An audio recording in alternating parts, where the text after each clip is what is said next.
Maravilha. Meus irmãos, paz do Senhor Jesus. Podeis assentar, por gentileza, você está na casa do Pai.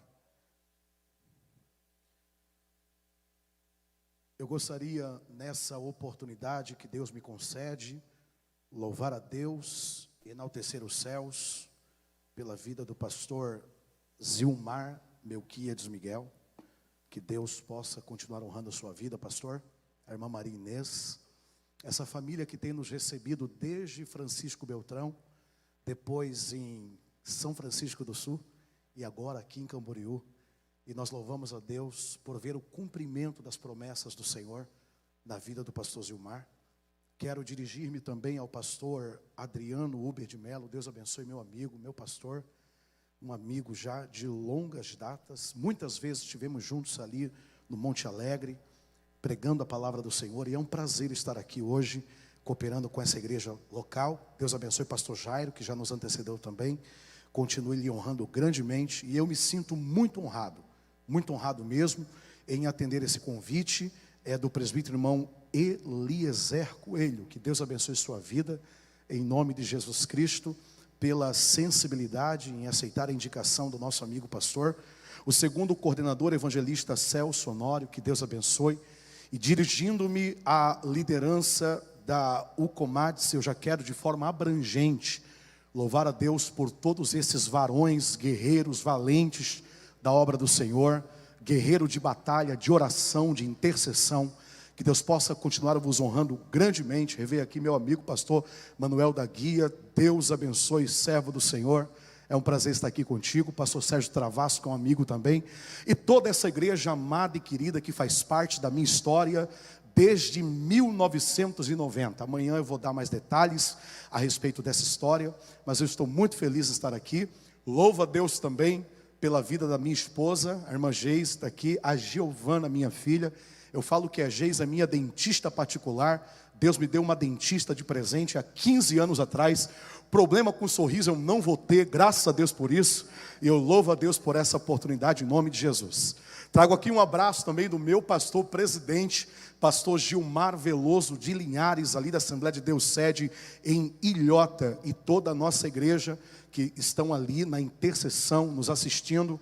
Aos meus pais, a minha família lá da cidade de Paranaguá, litoral do Paraná. Que Deus abençoe a todos vocês em nome de Jesus. Por gentileza, sem mais delongas, abra sua Bíblia comigo no tema deste congresso. Eu jamais poderia ignorar um tema tão profético e tão atual como esse. O tema se encontra no livro de Atos dos Apóstolos, o capítulo de número 12 e o versículo 5. Atos dos Apóstolos, capítulo 12, versículo 5. Aleluia. Glória a Deus, glória a Jesus. Nos diz assim, segundo a versão bíblica que tenho em mãos: Pedro, pois, era guardado na prisão, mas a igreja fazia contínua oração por ele a Deus. Vou repetir. Pedro, pois, era guardado na prisão, mas a igreja fazia contínua oração por ele a Deus. O tema é muito tremendo, que diz assim: homens perseverantes por uma igreja em contínua oração. Eu vou contar até 3 e quero que todos os homens deste recinto repitam comigo em alto e bom som, e as mulheres também estão convidadas a profetizar este tema na vida da sua casa, do seu marido e da sua família. No 3, 1, 2, 3.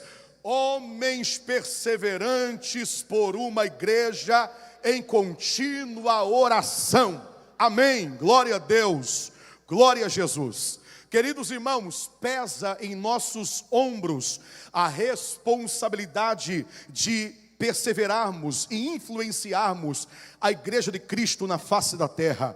Essa responsabilidade não está apenas condicionada às irmãs do ciclo de oração que por sinal tem feito um trabalho excelente, maravilhoso, com o passar dos anos em todo o Brasil e em qualquer parte desse mundo onde se encontra uma igreja evangélica Assembleia de Deus. E nós louvamos a Deus, enaltecemos os céus, porque esse mover celestial, esse avivamento espiritual tem acontecido no meio dos homens de Deus que compõem a igreja e compõem o ministério. É responsabilidade nossa, sim, em influenciarmos a nossa comunidade onde nós estamos, a estarem ainda mais despertados para a oração, pois os dias são maus, e somente através dessa arma poderosa que é a oração, é que nós podemos vencer as astutas ciladas do diabo. Quando nós abrimos a nossa Bíblia no livro de Atos, é percebível aqui a linguagem direcionada do próprio doutor Lucas, que era portador de um grego polido e refinado. Lucas, ele dirige-se a um homem chamado Teófilo, Deus, filo amigo, amigo de Deus. Acredita-se que Teófilo fazia parte da autoridade da nobreza romana e era um convertido ao evangelho, estava interessado em saber relatórios concernente à igreja primitiva. Atos dos Apóstolos, na verdade, trata das 3 primeiras décadas da igreja de Cristo na face da terra. É certo que este livro, essa história, fala da expansão da igreja primitiva, de onde ela estava nascendo e para onde ela estava indo. É certo que muitos detalhes são poupados neste livro, onde não couberam todos os acontecimentos da igreja de Cristo na face da terra, mas ela acontece logo após a ascensão de Cristo, e ela vem relatar a vida de 2 grandes principais personagens da igreja de Cristo na terra. Primeiro, ela fala de Pedro, que está dirigindo-se aos judeus. Segundo, ela fala de Paulo, que abrange aos gentios. Do capítulo 1 até o capítulo 12, Lucas dá ênfase a Pedro. Do capítulo 13 ao 28, Lucas dá ênfase a Paulo. Na verdade, Atos é a dobradiça que fecha a porta para os evangelhos e abre para as epístolas. E esse texto é muito claro no versículo 1, onde diz que Herodes, naquele tempo, estendeu as suas mãos para maltratar alguns da igreja e matou Tiago, o menor, irmão de João, à espada. Quando Herodes Agripa I, que era um neto de Herodes o Grande, aquele responsável por aquele infanticídio em massa, lá em Belém, quando Cristo havia nascido, é muito claro que Herodes Agripa estava interessado mais no seu próprio nome político do que a respeito das pessoas que compunham a igreja. Quando ele mata Tiago à espada, aconteceu uma grande comoção da parte dos judeus, num sentido positivo a essa atitude de Herodes. Então, vendo que isso cooperaria para o seu nome político entre os judeus, ele agora prosseguiu e tomou também a Pedro e lança Pedro na prisão. E as medidas foram muito restritivas. Por quê? Porque Herodes não só coloca Pedro em um presídio de segurança máxima, mas Herodes agora deixa Pedro aos cuidados de 4 quaternos de soldados, isto é, 16 soldados no total, para guardarem a Pedro, porque Herodes já sabia que Pedro havia escapado 2 vezes da prisão. A primeira vez, no capítulo 4, no versículo 3 de Atos, quando Pedro teve que ser liberado pelo Sinédrio, porque não havia nada que o condenasse.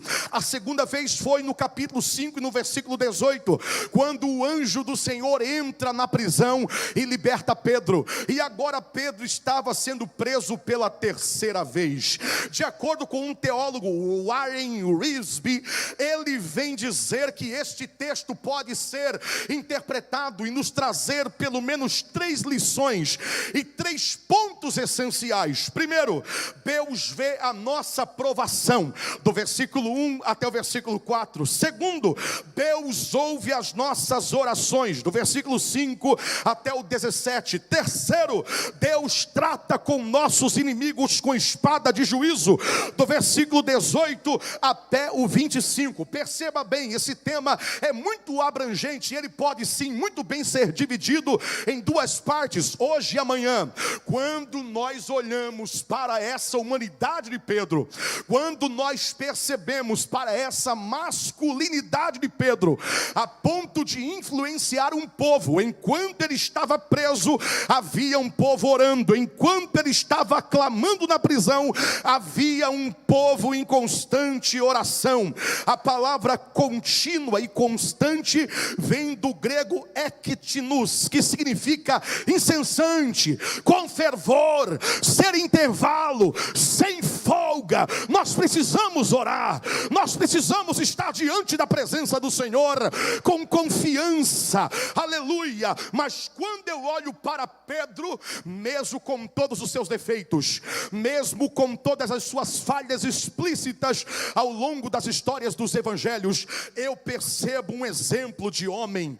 Eu percebo um exemplo de homem. Pedro era homem, e homem não é só aquele que carrega o gênero masculino. Homem é aquele que assume os seus B.O.s. Homem é aquele que tem responsabilidade. Homem é aquele que tem compromisso, como o papai e mamãe dizia. Homem com H maiúsculo. Aleluia, glória a Deus, glória a Jesus. Giovanni, tem uma referência bíblica para isso? Tenho. 1 Reis capítulo 2 versículo 1. E aproximaram-se os dias da morte de Davi, e deu ele ordem a Salomão seu filho, dizendo: eu vou pelo caminho da terra, esforça-te, pois, e ser homem. Seja homem. Vovó dizia: honra as calças que veste. Seja homem. Você precisa ser homem. E alguém pergunta: o que é ser homem em século 21? O que é ser homem em tempos atuais, onde os valores estão invertidos? O que é carregar essa responsabilidade masculina? E já vou avisar os mimizentos da internet: essa palavra não é feminista, mas também não é machista. É bíblica, autêntica e verdadeira. O que é ser homem, pastor Giovanni? Primeiro, ser homem é ser trabalhador. Ser homem é ser trabalhador. Vou repetir, vão me cobrindo de oração aqui em nome de Jesus. Ser homem é ser trabalhador. Deus não chama ninguém desocupado. Deus não chama ninguém que não tem ocupação e compromisso nenhum. Deus só chama homem trabalhador. Trabalhador. Porque o homem carrega 3 P's. Sabe qual é os 3 P's de todo homem fiel? Provedor, protetor e procriador. Provedor, protetor e procriador. Pedro era trabalhador, e te provo na Bíblia, porque eu gosto de Bíblia. Marcos capítulo 1, versículo 16. E andando junto do mar da Galileia, viu Simão, Pedro e André, seu irmão, que lançavam a rede ao mar, porque eram pescadores. Homem é trabalhador. Homem trabalha para trazer o sustento da casa. Louvado seja o nome do Senhor, que tem muitas mulheres que têm profissão. A minha mulher é uma excelente profissional, ajuda em casa, é adjutora para a glória do nome de Jesus. Mas a responsabilidade principal continua sendo do homem. É o homem que pega a caça e traz para casa. É o homem que provê o seu lar e a sua família. É o homem que provê todos os cuidados que a sua casa precisa. É o homem que protege, é o homem que procria e dá continuidade à sua descendência. É o homem que carrega e tem orgulho do seu sobrenome, que não tem vergonha das suas raízes, que não tem vergonha das suas origens, que bate no peito e assume para todo mundo o que ele é de fato. E não importa se a sociedade esteja passando por mutações ideológicas, você precisa ser homem. Efésios 5, 28, assim deve os maridos amar suas próprias mulheres como a seus próprios corpos. Quem ama a sua mulher, ama-se a si mesmo, pois nunca ninguém odiou sua própria carne, antes alimenta e sustenta, como também o Senhor, a igreja.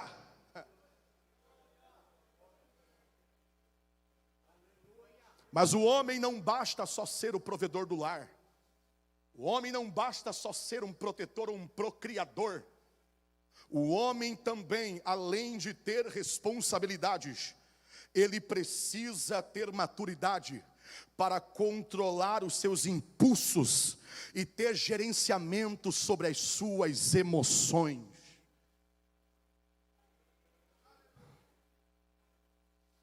O homem precisa se controlar. O homem precisa ter a ajuda do amigo Espírito Santo, que convence o homem do pecado, da justiça e do juízo. E é o Espírito Santo quem dá inteligência emocional e maturidade. Giovanni, isto é palavra de autoajuda? Não, isto é ajuda do alto. Giovanni, isto é palavra de coaching? Não, isso aqui é palavra de um profeta de Deus. Aleluia. Você precisa ter autocontrole. Você precisa controlar as suas emoções. Deus é o Pai de toda a sabedoria. Deus é o que emana todo conhecimento. Quando nós falamos de emoções, falamos da mente humana. Quando falamos da mente humana, falamos de psique. Freud tentou entender a mente humana e ele fez essa subdivisão da mente humana. O homem, de uma forma generalizada, tanto o homem quanto a mulher, a raça humana tem 3 níveis de dimensões na sua mente, na sua psique. Primeiro, a consciência, a inconsciência. Segundo, a subconsciência. Terceiro, a consciência. Vou repetir: primeiro, a inconsciência. Segundo, a subconsciência. Terceira, a consciência. É na inconsciência que é a fonte, é onde nascem os gestos, as palavras, as atitudes, a criatividade, a arte de criar. Por mais que o homem não conheça Deus, mas ele não pode negar que esse conhecimento emana de um local desconhecido, inatingível pela mente humana. Como é que você acha que Freud tentou entender a mente humana? Porque foi o Espírito que revelou isso para ele. Como é que você acha que Albert Einstein, o pai da teoria da relatividade, teve a brilhante ideia de estudar física? Porque foi Deus que deu isso para ele. Como é que você acha que um cientista chamado Galileu Galilei teve a brilhante ideia de chegar na beira do mar, enquanto a igreja e o Estado pregava que a terra era quadrada e que as embarcações sumiam no horizonte? Galileu Galilei foi para a beira do mar, fez alguns cálculos e disse: epa, pera lá, aquela linha não está no horizonte, aquela linha está aqui nos meus olhos. Se eu for adiante, a linha também avança, porque a linha não está lá, a linha está aqui. A terra não é quadrada coisa nenhuma, a terra é redonda. Não bastou eu estudar física para descobrir que a terra é redonda, bastou eu ler Isaías que diz: e o Senhor se assenta sobre o globo da terra. Foi Deus que deu isso para ele. Como é que você acha que um homem chamado Thomas Edison teve a brilhante ideia de iluminar a noite como se fosse a luz do dia e compactar a energia elétrica em um fio luminoso envolto por um foco e chamado de lâmpada elétrica? Foi Deus que deu isso para ele. Como é que você acha que um brasileiro carioca chamado Santos Dumont teve a brilhante ideia de inventar uma engenhoca, uma mistura de metal, madeira e tecido, chamá-lo de 14 bis, fazer voar por cima do vento, sobre a compressão do vento, depois aperfeiçoar e chamá-lo de avião? Foi Deus que deu isso para ele. Deus tem tanta inteligência emocional para dar para homens do século 21, que ele me traz aqui hoje como um profeta para dizer para alguém que está na prova, na luta, no vale, no vento aqui: Deus irá te revelar coisas estrondosas, grandiosas, a qual não revelou para ninguém. Giovanni me prova na Bíblia, Jeremias 33:3: clama a mim, responder-te-ei e anunciar-te-ei coisas grandes e firmes que não sabes. Eu estou sentindo Deus aqui.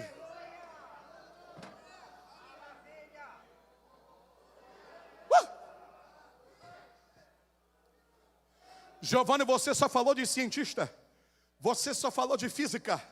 Fala de alguém de Deus. Fala de algum crente. Os judeus, inventores do pendrive, do Waze, de drones, do Iron Dome, sistema antimíssil, judeu. Judeu. Deus está dando estratégias para homens aqui hoje, para controlar seus impulsos, para gerenciar suas emoções. Olha quanta gente a igreja tem recuperado.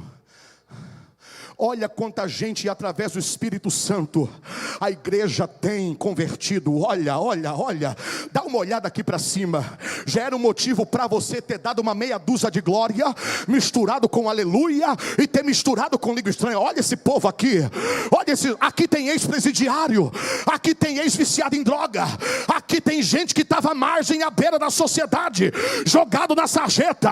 Mas Jeová te deu essa oportunidade, te deu um banho de graça, abriu o chuveiro da graça, te enxugou, e olha onde é que você está aqui. Ai, meu Deus do céu.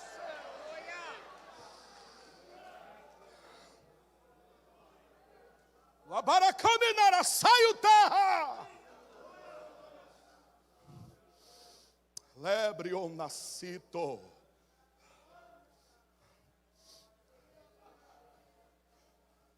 Controla as emoções, Pedro. Segura a espada, Pedro. João 18, 10 e 11. Então Simão Pedro, que tinha a espada, desembanhou-a e feriu o servo do sumo sacerdote, cortando-lhe a orelha direita. Pedro não entendia nada de espada, ele entendia era de peixeira. Pedro não era espadachim, Pedro era pescador. O corte de Pedro era curto. Ele mira na garganta, erra, acerta a orelha. Quando ele acerta a orelha de Malco, Jesus fala a Pedro: põe a tua espada na bainha, segura, se controla. Acaso não beberia eu do cálice que o Pai me deu?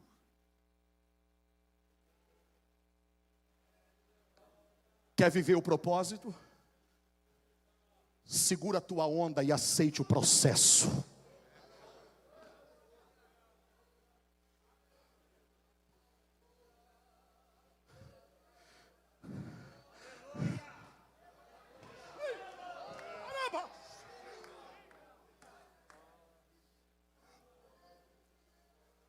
Efésios 4, 26, irai-vos e não pequeis, não se ponha o sol sobre a vossa ira.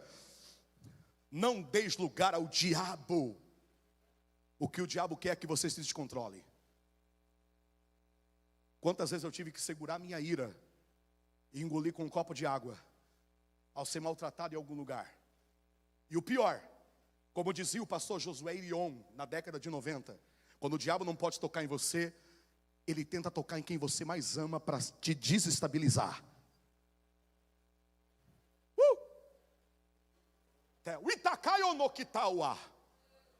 Reprominasaio de eminense, tereprominai.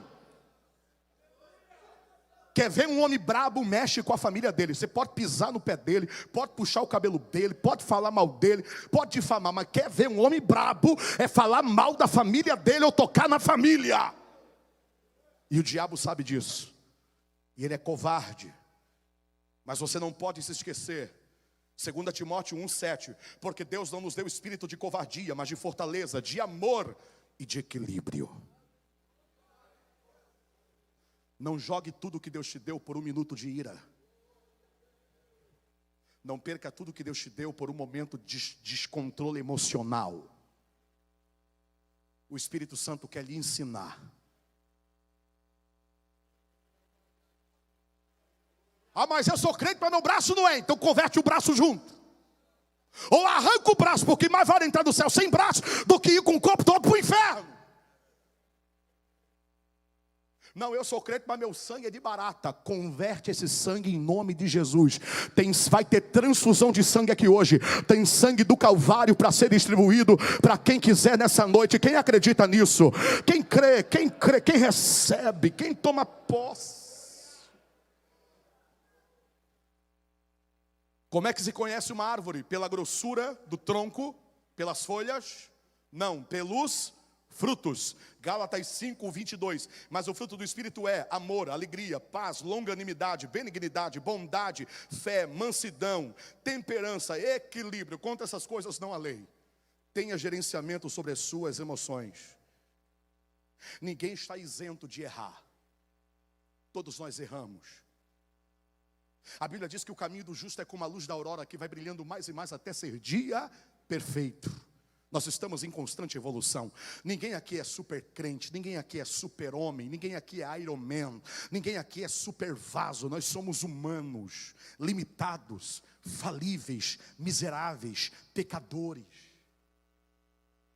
Isso aqui não é apologia ao pecado, isso aqui é ser realista. Mateus 16, 18, Jesus Cristo expõe a fragilidade de Pedro para todos que queriam ouvir. Pois também eu te digo que tu és Pedro, no original Pedro, Petrus, uma pequenina rocha. Tu és uma pedrinha nas minhas alparcas, Pedro. Tu é descontrolado, tu é surtado. A psicologia diz que existem vários tipos de temperamentos: melancólico, colérico, fleumático, sanguíneo. Pedro, você é sanguíneo. Você tem o pavio curto, o estupim é instantâneo. Você não é fleumático, reservado e introvertido. Você não é colérico, desconfiado e apenas briguento. Você não é melancólico, chorão e boca aberta. Você é sanguíneo, você é explosivo. E Jesus continua dizendo: mas sobre esta pedra.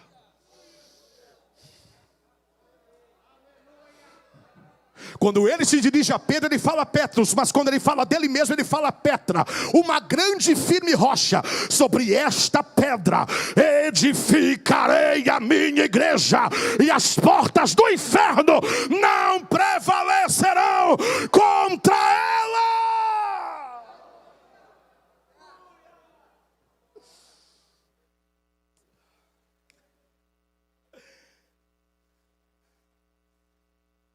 Você não é nada, Pedro. Você vai me negar antes do galo cantar 2 vezes, 3 vezes você vai me negar. Você não é nada, Pedro. Marcos 14, 72. Quando Pedro nega Jesus, pela pressão popular, onde eles disseram: você é um deles, tua roupa é igual, teu jeito de falar é igual, teu jeito te entrega, teus trejeitos te entrega, você é um deles. E Pedro disse: eu nunca ouvi falar. Quando ele diz nunca ouvi falar, o galo canta. Quando o galo canta, ele se retira e chora. Ele se arrepende. Aqui Pedro já se arrepende. Porque quando o galo canta, ativa o gatilho de memória e ele lembra-se do que o mestre havia falado para ele. Então ele se retira e chora. Ele se arrepende. Não confie na sua própria sabedoria. Não confie em seus diplomas e anéis. Não confie no seu próprio conhecimento ou em suas próprias estratégias humanas e falíveis. Confia no Senhor. Provérbios 3, 5, 7. Confia no Senhor de todo o teu coração. Não te estribes o teu próprio entendimento. Reconhece em todos os teus caminhos e Ele indicará as tuas veredas. Não seja sábio a teus próprios olhos. Teme o Senhor e aparta-te do mal. Se você errar, aceite o perdão de Jesus na tua vida. Se você falhar, não se afaste. Chegue mais perto do hospital para receber tratamento. Não fuja. Não se torne um desigrejado, onde ninguém presta, onde nenhum líder presta. Olha que pode ser tuas lentes de fé que estão sujas. Se limpe, se trate, aceite o tratamento. Ser homem é reconhecer suas limitações, assumir seus BOs e seus erros. E ser homem é ser perseverante, exercendo assim o seu sacerdócio. Olha a diferença entre Judas e Pedro. Judas também traiu a Cristo. O vendeu por 30 peças de prata. Mas Judas não aceitou o perdão de Deus na sua vida. Sabe o que é que vai levar as pessoas para o inferno? Não é o pecado. O pecado não tem poder para isso. A Bíblia diz que o pecado é responsável por nos distanciar entre nós e Deus. O pecado nos distancia. Mas o que vai levar de fato uma pessoa para o inferno não é o seu pecado, mas é o fato de não aceitar o perdão de Cristo sobre a sua vida. Entenda isso. Ser homem também é ser perseverante, exercendo assim o seu sacerdócio. Você precisa entender que você é o sacerdote do lar. Você precisa entender que você precisa ter autoridade na tua casa, não autoritarismo. Autoritarismo é uma coisa, autoridade é outra. Quem manda, impõe, mas quem é líder, arrasta com o exemplo. A imposição sufoca, mas o exemplo arrasta. Você precisa ser sacerdote do lar. 1 Timóteo capítulo 3, versículo 3 e 4. E que governe bem sua própria casa, criando os filhos sob disciplina, com todo respeito, pois se alguém não sabe governar a própria casa, como é que cuidará das coisas ou da igreja de Deus? Você precisa governar a sua casa. Você precisa implantar oração e levar essa oração do ciclo de oração masculino para casa. Agora nós vamos todos aqui orar. E não vamos fazer aquela oração de Jesus abençoa, amém, e vamos comer. Mas o momento devocional com a sua família, antes de dormir, ou ao acordar, ou no intervalo do dia, não tenho tempo, não, você não tem prioridade. Meus filhos vão lá da internet, desliga o modem, eu quero ver se eles não vão orar com você. Tem autoridade espiritual sobre a tua casa. Implante oração na tua família. Construa um altar de oração na sua casa. Esteja vigilante. Saiba que o homem tem responsabilidade. 1 Coríntios 11, 3. Mas quero que saibais que Cristo é o cabeça de todo homem. O homem é a cabeça da mulher e Deus a cabeça de Cristo. Você viu a hierarquia? Deus é a cabeça de Cristo, Cristo a cabeça do homem, o homem é a cabeça da mulher. Aí alguém fala, o homem é o cabeça, eu que mando aqui, mas a mulher é o pescoço. Vira a cabeça sem o pescoço querer para ver o que acontece. É torcicolo na certa, pastor Zilmar. Precisa ter coordenação. Mulher não foi tirada do pé para ser pisada e nem da cabeça para mandar. Mulher foi tirada da costela, do lado para ajudar. Como andarão dois juntos se não estiverem de acordo? Precisa haver essa harmonia, essa sincronia. E se você for exemplo na tua casa, a sua esposa vai lhe respeitar, os seus filhos irão lhe respeitar. Aleluia, porque o quinto lugar, o homem de verdade deve amar a sua esposa. Efésios 5, 25. Maridos, amai a vossa mulher como também Cristo amou a igreja e a si mesmo se entregou por ela, para que santificasse, tendo-a purificado por meio da lavagem de água pela palavra. Colossenses 3:19. Vós, marido, amai as vossas mulheres e não vos irriteis contra elas. Ame a sua mulher, mime a sua mulher, invista na sua mulher. Ela é tua, Deus te deu, agradeça. Ah, mas a minha mulher é reclamona. Tem homem que só queria uma reclamona para se incomodar e não tem. Você tem a tua, agradeça. Ame. Mas tem hora que dá vontade de sumir. Eu sei. A convivência não é fácil. A flexibilização de ideias é complicado demais. Os temperamentos são diferentes. Alguns hormônios estão à flor da pele. Eu sei. Mas ame. Decida amar. Eu amo a minha esposa. Eu amo a minha casa. Aqui não tem lugar para o diabo, aqui não tem lugar para Satanás, aqui não tem lugar para adultério, aqui não tem lugar. Você vai deixar essa mulher que começou comendo arroz, feijão e ovo com você e morou na casa da sogra só porque te amava? Não deixa dessa mulher por nada. Agarra nela e fica com ela até a morte ou até o arrebatamento. Seja homem. Labarachandarábia. Aleluia. Pedro era uma autoridade eclesiástica. Pedro era um influenciador de gerações. Pedro tinha um poder espiritual do Espírito Santo, de influência tão grande com ele, que enquanto ele estava preso, os irmãos não se desviaram. Os irmãos não se dispersaram. Os irmãos estavam em constante oração. Tem lugar que se o pastor, o presidente não está, as ovelhas não vão. Para com isso, pelo amor de Deus. Você precisa cobrir o teu pastor de oração. Você precisa abençoar a vida dos seus líderes.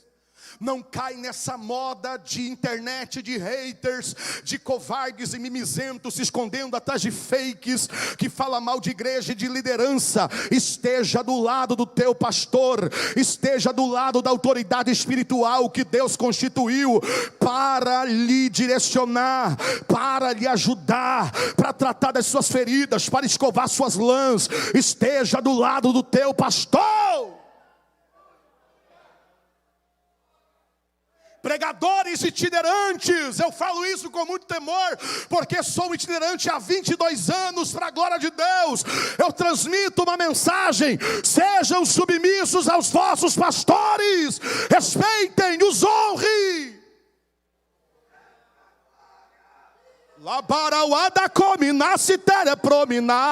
Nova geração de pregadores que está se levantando, antecedendo o arrebatamento, a última safra, diz o Senhor. Respeita os anciões e os marcos da igreja, assim diz o Senhor.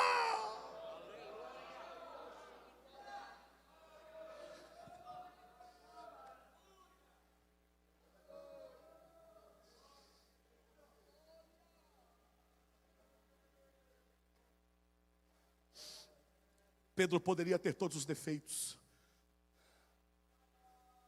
Pedro poderia ter todo um descontrole emocional. Mas Pedro foi um dos únicos que viveu coisas que nenhum discípulo viveu. Olha para a Bíblia. Mateus capítulo 14, versículo 28. Jesus multiplica os pães e peixes na região de Betsaida. O povo estava farto de comida, olhou para Jesus: Ele é o rei. Vamos aclamá-lo. E Jesus disse: ainda não é tempo. Olha para os discípulos e diz: pegue o barco, atravesse o mar da Galileia, ou o mar de Tiberíades, ou o lago de Genezaré, como você costuma chamar, e vão para outra banda, que eu vos encontrarei lá, porque eu vou subir um monte para orar. Pedro olha para os colegas, era pescador, ele conhecia as tábuas das marés. O mar da Galileia, por estar abaixo do nível do mar, uma localidade famosa pelas pressões térmicas e tempestades. Pedro disse: não sei se é uma boa ideia. E alguém disse: não, se Jesus mandou, ele se responsabiliza, vamos. E quando eles estão quase na metade do mar, o vento era contrário, os braços já estavam cansados de remar, a musculatura, os tendões, os nervos já não respondiam mais os comandos cerebrais, as velas já tinham sido içadas, a água estava entrando no barco, o barco estava quase indo a pique. E eles gritam por socorro. A maior fake news de todos os tempos é dizer que homem não chora. Talvez chore escondido, mas chora.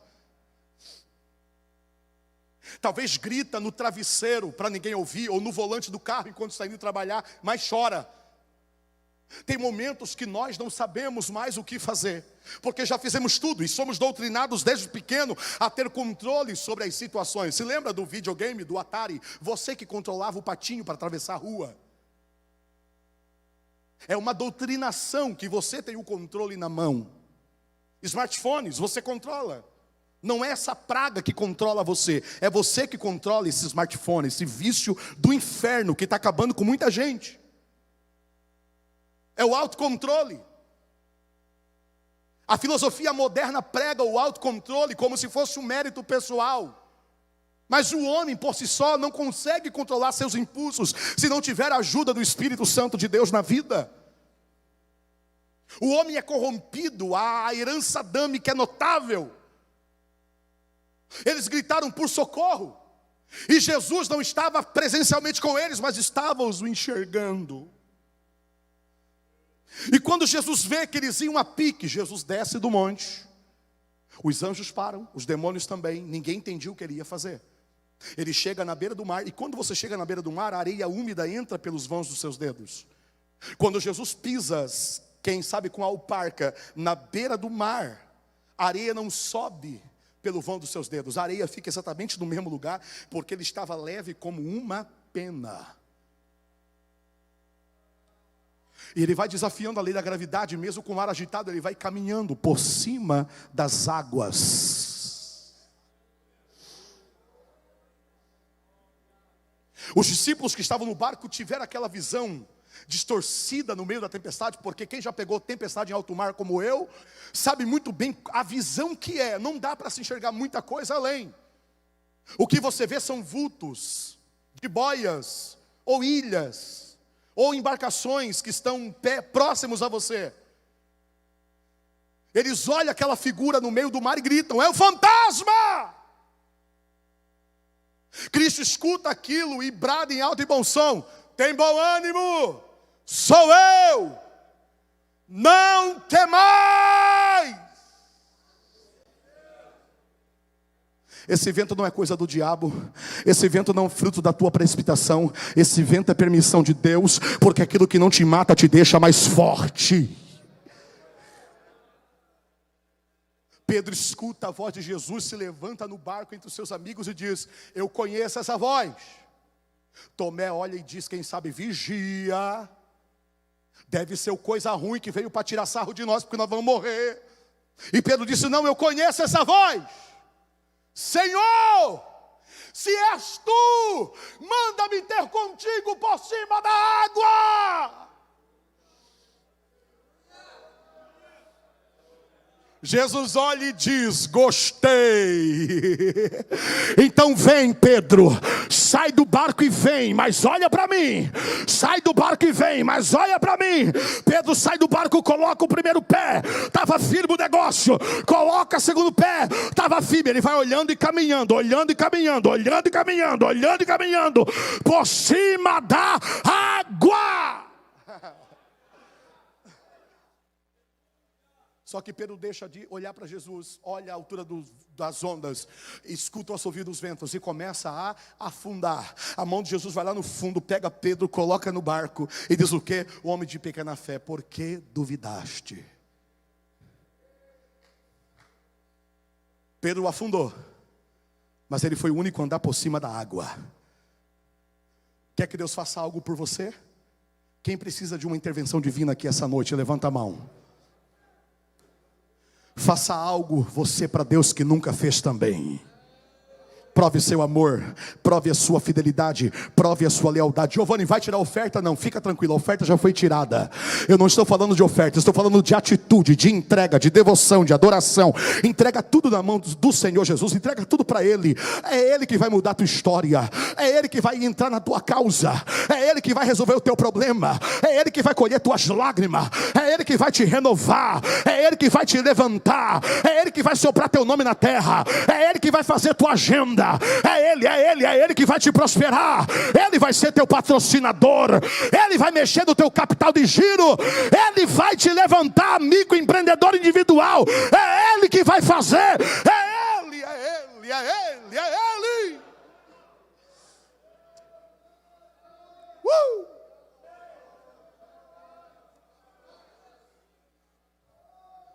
Revácia. Minakiopai de forgue reminar a súbria.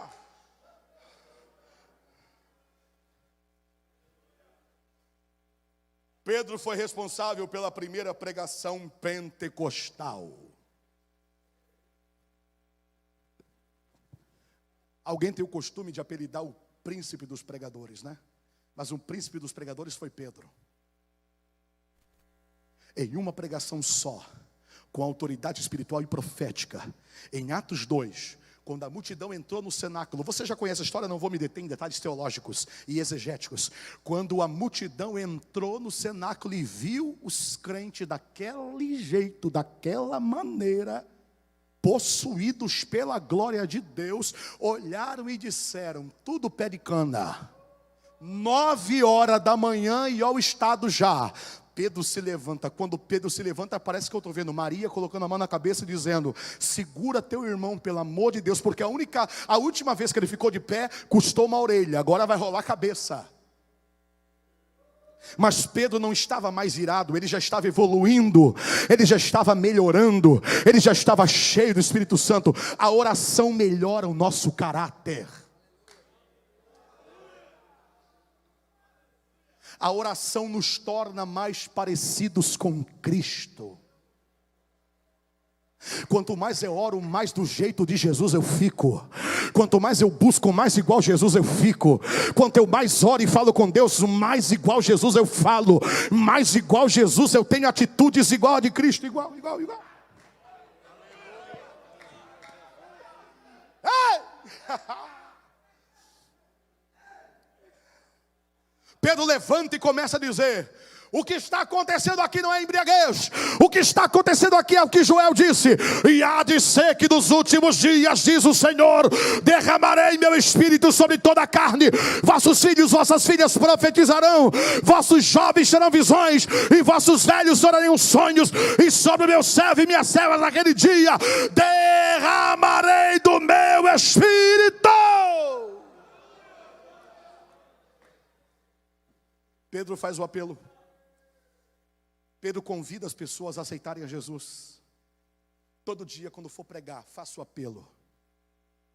Pergunte se tem alguém para Jesus.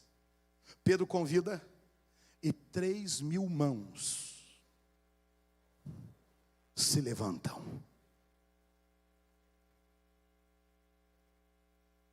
Pedro estava em evolução, porque era um homem perseverante, por uma igreja em contínua oração.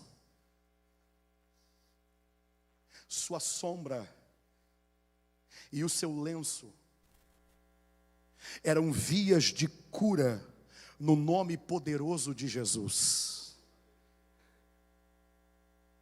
Giovanni, Bíblia eu tenho e leio. Atos 5, 15 e 16. De sorte que transportava os enfermos para as ruas e os punham em leitos em suas camilhas, para que ao menos a sombra de Pedro, quando este passasse, cobrisse alguns deles. E até das cidades circunvizinhas concorria muita gente a Jerusalém, conduzido enfermos e atormentados por espíritos imundos, a quais eram todos curados. Tudo que você colocar a mão, homem de Deus, vai ser abençoado. Onde você estender as suas mãos, haverá cura, libertação, transformação. Eu recebo a autoridade profética baseado na palavra de Deus hoje aqui, para dizer para todo o homem de Deus que está aqui, desde o pastor presidente até o auxiliar, ou até o simples e singelo membro, você recebe autoridade profética através da oração. A sua vida espiritual está em evolução, e Jesus vai curar através da tua mão, através da tua boca. Quando não tiver nenhum obreiro por perto, nenhum pregador por perto, você mesmo vai colocar a tua mão, vai ordenar cura em nome de Jesus Cristo. Quem recebe, quem toma posse, levanta a mão, abra a boca e dê glória ao nome do Senhor.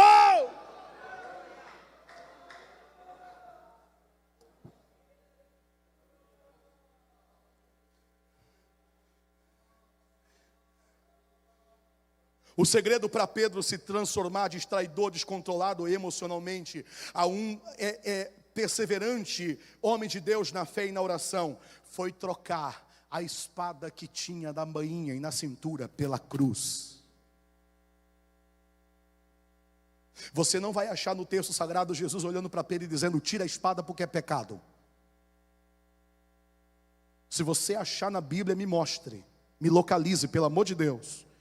Porque Jesus sabia que não adiantava tirar a espada da cintura, sendo que a ira estava no coração.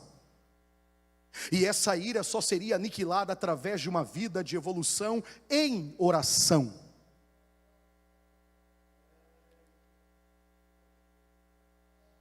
Hoje é noite de troca.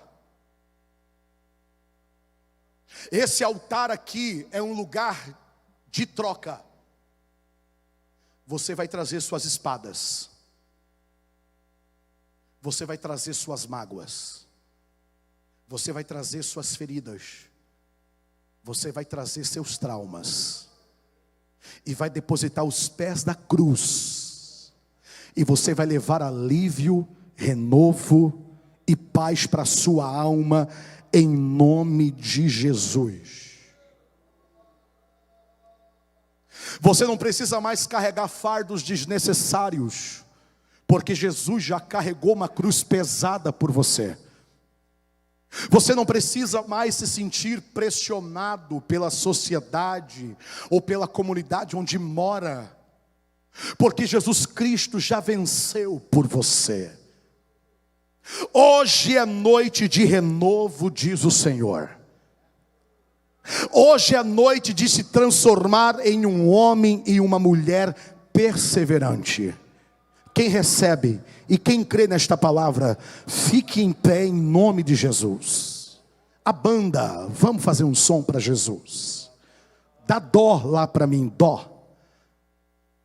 Aleluia. Perceba esse exército de homens de Deus que estão aqui hoje, que estão alistados para esta guerra e para esta batalha. E amanhã nós falamos de uma igreja em contínua oração, que recebe influência direta desses homens perseverantes. Porque na verdade é uma reciprocidade, pastor Zilmar. A igreja precisa de homens perseverantes, mas os homens perseverantes também precisam de uma igreja em contínua oração.